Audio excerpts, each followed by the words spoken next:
land? Is that it? Hollywood. It's around Santa Monica and La Brea. Is it still open? Can I go there and buy a chili cheese dog if I want to? I don't know about that. This was created for the film, but if you come to my house, I'll double. True Romance Fest 2 next year at your house. You know what? Yes, by the way, everybody is welcome, and including you. And I'll tell you something. We probably will bring Christian Slater if we can. Now, didn't you end up in a couple other Tony Scott movies after this film? What movies were you also in? You need to hold this. Hired me for and then introduced me to his brother Ridley Scott, and I ended up doing the chanting in the film Gladiator, and so on and so forth. So I think True Romance that year was a blessing for me, and it started my career as big blockbuster films, and I'm honored, by the way. I think that the movie, when it came out, it didn't give it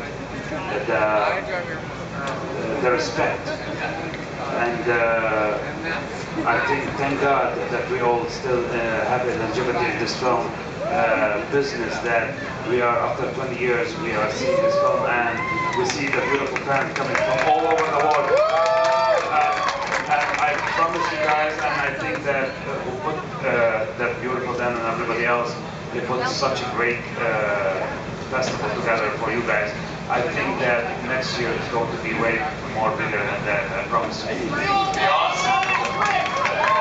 And I'll bring you the double chip.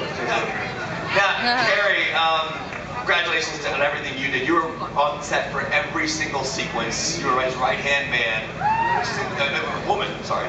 It's insane. But I have to ask you, last night you had the script up there and I was geeking out, so I was reading through it. I think the Christopher Walken, Dennis Hopper scene is arguably the greatest scene in the history of cinema. You have a pretty interesting story about that sequence because Hopper did not want that gun that close to his head. Can you tell the audience what happened? Well, I don't know if you guys know this, but when we use firearms in motion picture stage, the prop master has to show the firearm to the assistant directors before the scene and to the actor involved in the scene so that they understand that it's not loaded, that there's not a bullet in the chamber or the barrel. And there's a special gun that you use if you're going to put the gun to an actor's head, because even shooting a blank, the wadding can come out of the barrel.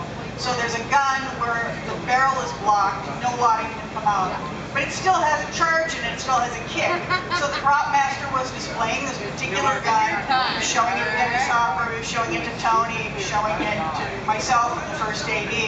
And Dennis did not want to do this. He was not interested in this whole thing. And the prop master said, no, it's fine, nothing can come out of it, you can put it right up to your head, you can pull the trigger. This went on for a little while, and finally Tony grabbed the gun before anybody could move. He grabbed the gun from the prop master and he said, "Hopper, you pussy!" And he put it to his head and he pulled the trigger. And it cut a little crescent moon in his forehead, which bled profusely, and we all thought we were never going to work again. But we were fine, and we did in fact want to use that gun and do the scene as you've seen it, but you don't see it go right up against Dennis's head.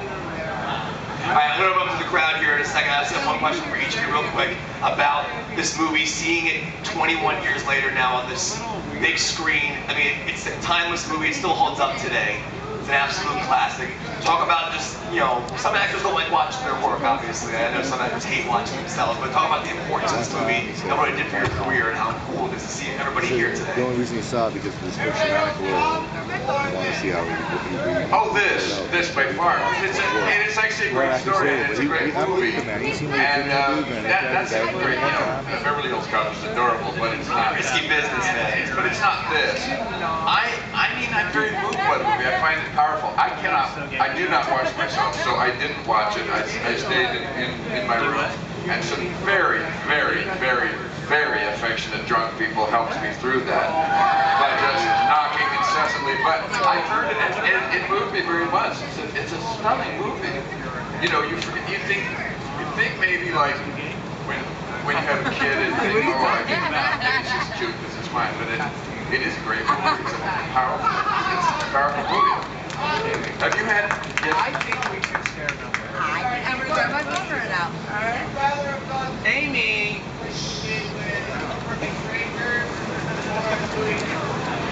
Oh, I would much rather do movies because you can completely immerse yourself. As a matter of fact, one thing that happened on this, I don't know if you remember, it was the first thing I had done without an accent. And every time I opened my mouth, the crew would go, they would lean in. And I thought that was so odd, but anyway. Man, how did you do it? How did you do TV? My mom was the greatest thing. Perfect exchange. I'm Irish. Oh, you've got no problem. You do things that are good. I'll do it basic. Strangely enough, you could argue that TV is now becoming just as good as movies with like Breaking Bad and Game of Thrones. So it's kind of cool. I was like, kind of switching back. But all right, yes. So how does this movie affect your career? What did it do for you? And you just sat here and watched it. I did. Yeah, and I mean, do you love that white boy day line? I mean, it's an amazing line, it really is.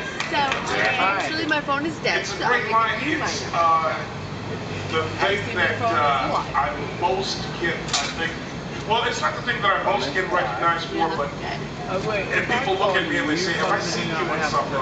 It's always the one, this is the one that I mentioned.